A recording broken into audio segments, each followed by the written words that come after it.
Yo, welcome back, kembali lagi di channel Atoa Hayato. Bagaimana kabar nakama sekalian? Semoga selalu baik-baik saja. Misteri tentang keluarga Zoro akhirnya terungkap pada SBS volume 105. Di SBS itu Bang Oda mengungkapkan bahwa Zoro masih punya hubungan dengan klan Shimotsuki dari Wano, yaitu dari jalur keturunan neneknya yang bernama Shimotsuki Furiko. Sementara itu kakek Zoro bermarga Roronoa, yaitu Roronoa bin Zoro, sehingga Zoro pun menggunakan nama Roronoa. Nah, dari jalur keturunan Zoro yang terungkap di SBS ini, ada satu fakta yang menarik untuk dibahas, yaitu ayah Zoro yang bernama Roronoa Arashi tewas ketika bertarung dengan bajak laut. Dan kira-kira siapa bajak laut yang sudah menghabisi ayahnya Zoro? Mari kita bahas dalam video ini. Hal pertama yang akan kita cari tahu adalah timeline kapan ayah Zoro dikalahkan. Nah, usia Zoro setelah time skip adalah 21 tahun. Jadi ayahnya Zoro mati pada sekitar rentang waktu itu. Lalu untuk Zoro sendiri tidak terlihat pernah menyinggung tentang ayah ataupun keluarganya. Dia bahkan tidak pernah diceritakan punya memori khusus yang menggambarkan ayah dan ibunya. Nah, berdasarkan hal itu, maka kemungkinan besar ayah dan ibu Zoro meninggal saat Zoro masih sangat kecil, hingga dia tak punya ingatan apapun tentang mereka. Jadi Mimin simpulkan bahwa ayah Zoro mati pada rentang waktu 21-20 tahun yang lalu, ketika usia Zoro 0-1 tahun. Karena pada usia itu, anak kecil biasanya belum bisa mengingat dengan baik. Nah, rentang waktu 21-20 tahun yang lalu itu sudah masuk dalam era bajak laut terbesar yang dimulai oleh Goldie Roger saat dia dieksekusi 24 tahun lalu. Jadi kemungkinan besar bajak laut yang sudah menghabisi ayahnya Zoro adalah bajak laut generasi baru yang masih berada di lautan East Blue. Sedangkan para bajak laut generasi lama seperti Shirohige, Kaido, dan Big Mom harusnya sudah memposisikan diri sebagai Yonko di dunia baru.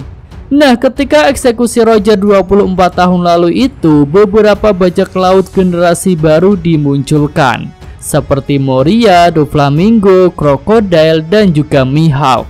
Hal itu menunjukkan jika mereka memang sempat datang ke lautan East Blue. Lalu dari keempat bajak laut generasi baru itu, Mimin lebih condong kepada Mihawk sebagai orang yang telah menghabisi ayahnya Zoro. Nah, kita bahas lebih mendalam. Demi mencapai gelarnya sebagai pendekar pedang terkuat di dunia, sosok Mihawk melakukan petualangan yang panjang untuk melawan para pendekar pedang tangguh di seluruh penjuru dunia. Hal itu bisa menjadi penyebab awal pertemuannya dengan ayah Zoro, yaitu Roronoa Arashi. Desa Shimotsuki adalah desa di East Blue yang punya dojo atau tempat latihan berpedang.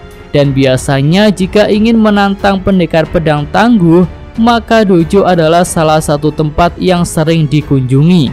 Jadi berdasarkan hal itu, ada kemungkinan jika ayah Zoro mati saat duel dengan Mihawk, yang ketika itu dianggap sebagai bajak laut yang datang ke desa Shimotsuki. Nah, selanjutnya mari kita fokus pada sosok Mihawk. Jika kejadian tewasnya ayah Zoro itu adalah 21-20 tahun lalu, maka usia Mihawk saat itu adalah 22-23 tahun. Karena usia Mihawk setelah time skip adalah 43 tahun. Usia itu bisa dikatakan sebagai permulaan usia emas saat seseorang mulai menjadi kuat, mencari jati diri dan mengejar ambisinya. Jadi tentu sangat mungkin jika pada usia itu Mihawk masih sering mencari lawan tanding untuk menjadi pendekar pedang terkuat di dunia. Selanjutnya mari kita perhatikan momen pertarungan Zoro versus Mihawk yang terjadi di Arc Barati. Saat itu Mihawk yang terkejut dengan keteguhan hati Zoro bertanya, "Siapa namamu?" Dan Zoro menjawab, namanya adalah Roronoa Zoro. Mihawk pun berkata, "Akan ku ingat nama itu, sudah lama aku tak melihat orang sepertimu." Dan setelah itu Mihawk jadi serius. Dia menggunakan pedang terbaiknya yaitu Yoru untuk bertarung melawan Zoro. Nah, dari scene pertarungan Zoro versus Mihawk ini kita bisa melihat bahwa Mihawk terkesan dengan tekad Zoro. Bahkan dia berkata sudah lama tak melihat orang seperti Zoro.